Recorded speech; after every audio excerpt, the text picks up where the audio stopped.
former Texas Rangers pitcher facing charges in a suspected drunk driving crash. Matt Bush. When talking about the biggest bust in sports history, the name Matt Bush came up quite frequently. His once promising career fell apart due to a series of bad decisions, alcohol abuse, and severe anger issues. And he never advanced beyond Double-A, complete failure, or an incredible redemption story. His life story is amazing nonetheless. Before we dive in any further, please don't forget to subscribe. From number one to felon, the journey was truly a shocking one.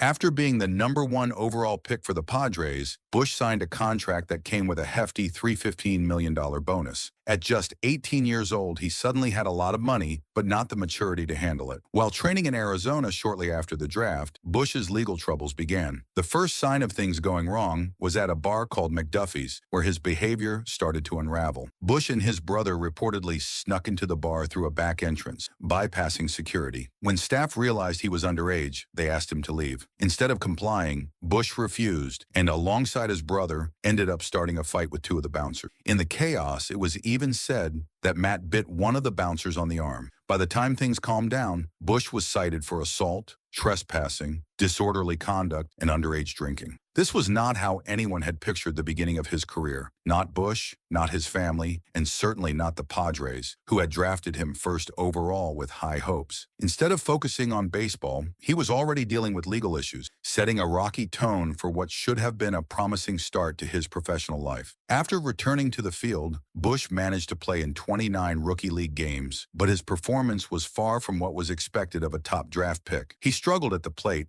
hitting just 192 and failing to hit any home runs. The following year, in 2005, he moved up to Single-A with the Fort Wayne Wizards, but his struggles continued. Over 453 at-bats, Bush hit only 221 and managed just 2 home runs. His power at the plate was nearly non-existent, with a slugging percentage of only 276, a disappointing number for someone with his potential. Things got even worse in 2006 when a broken ankle sidelined him for most of the season. He was limited to just 22 games, and any momentum he might have gained was lost. Injuries, along with his continued poor performance, began to raise serious questions about his future in the game. Bush had once been seen as a promising young talent, but now it seemed like everything was slipping away from him, both on and off the field. Besides his legal troubles, injuries halted his career.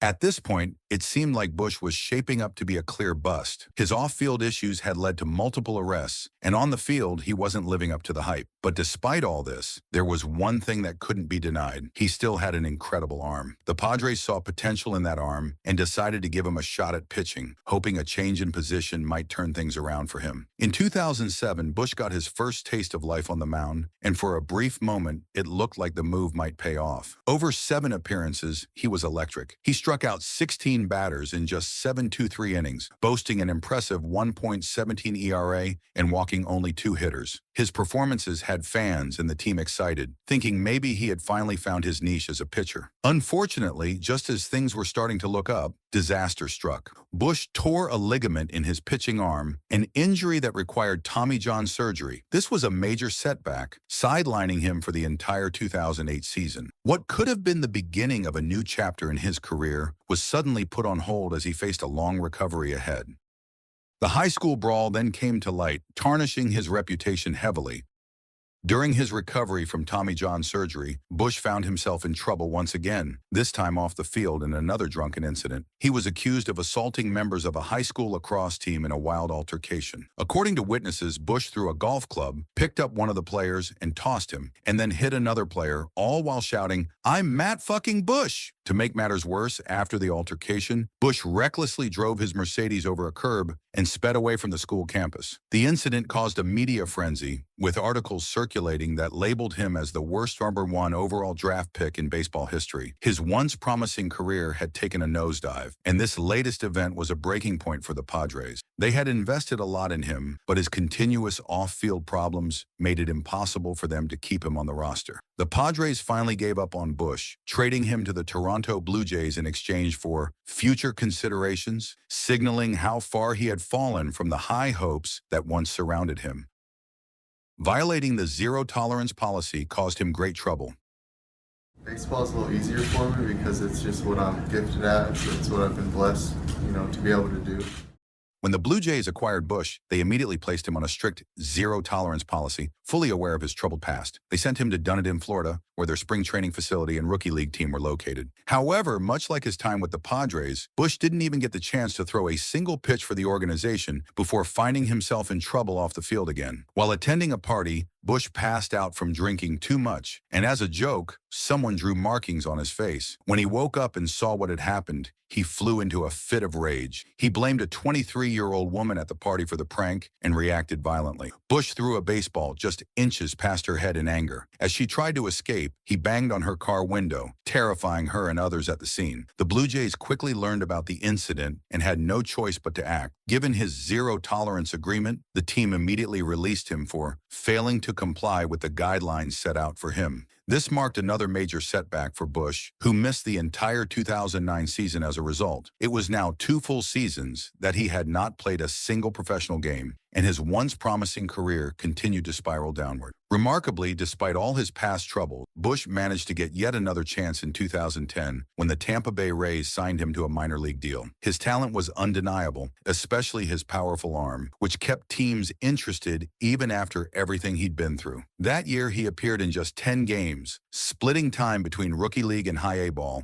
While his time on the mound was limited, he showed flashes of his potential, racking up an impressive 20 strikeouts in just 13 innings. By 2011, Bush was finally healthy and ready to make a stronger comeback. He played in 26 games for the Double-A Montgomery Biscuits and proved he still had serious strikeout ability, averaging 13.8 strikeouts per 9 innings. However, control issues continued to plague him, leading to a 4.83 ERA. While that ERA wasn't ideal, the Rays saw enough promise in his performances to believe he could still develop into a solid pitcher. Impressed by his raw talent and ability to strike batters out, the Rays added him to their 40-man roster, planning to send him to Triple-A to start the 2012 season. It was another fresh start for Bush, and the Rays were willing to take the risk, hopeful that he had finally turned a corner in his troubled career.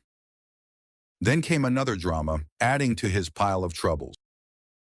Finally, when everything was going his way, he dived headfirst in trouble. In 2012, during spring training, Bush made yet another devastating decision that would change the course of his life. He borrowed a Dodge Durango from his teammate, Brandon Geyer, even though he was driving on a suspended license. What started as a typical day soon spiraled into a night of reckless chaos. Bush went on a drinking binge that led to a series of dangerous events. He first hit a pole in Sarasota, but instead of stopping, he continued driving, and soon after, sideswiped another car in Venice. Again, he fled the scene without stopping, heading back toward Port Charlotte. At some point during the night, Bush ended up at an adult dance club, but by then, he was so drunk that he was kicked out after attempting to climb onto the stage. Completely intoxicated and out of control, Bush got back into the Durango and continued driving, this time on a collision course with 72-year-old Tony Tufano. Tufano had spent the day babysitting his granddaughter and was riding his Harley-Davidson home when Bush hit him. Witnesses described the horrific scene as Bush's Durango knocked Tufano off his motorcycle and then ran over his head with the back wheel. Bush, shockingly, didn't stop. He just kept driving, later claiming that he thought he had run over the bike, not the man. Tufano was rushed to the hospital with life-threatening injuries. The fact that he was wearing a helmet likely saved his life, but he still suffered severe trauma. He broke 10 of his 12 ribs on the right side, fractured 8 vertebrae, his right lung collapsed, and he had bleeding in his brain. Tufano was a marathon runner, but now his future was uncertain. Miraculously, he survived the crash, but his life was forever changed. If he hadn't survived, Matt Bush might still be in prison today. Following the incident, Bush was arrested and faced multiple DUI-related felony charges. He was held in Charlotte County Jail on $440,000 bail. Eventually, he took a plea deal and was sentenced to 312 years in prison with no probation afterward. The Tufano family also filed a $5 million lawsuit against Bush and his teammate, Brandon Geyer, since it was Geyer's car that Bush had been driving. The case was settled out of court for $200,000. At that moment, it seemed like the story of Matt Bush's baseball career had come to an end. Once considered a rising star, he had become known as the biggest bust in the history of the MLB's first overall draft picks. His reckless actions off the field had destroyed any hope of redemption, and many believed that this would be the final chapter of his professional life.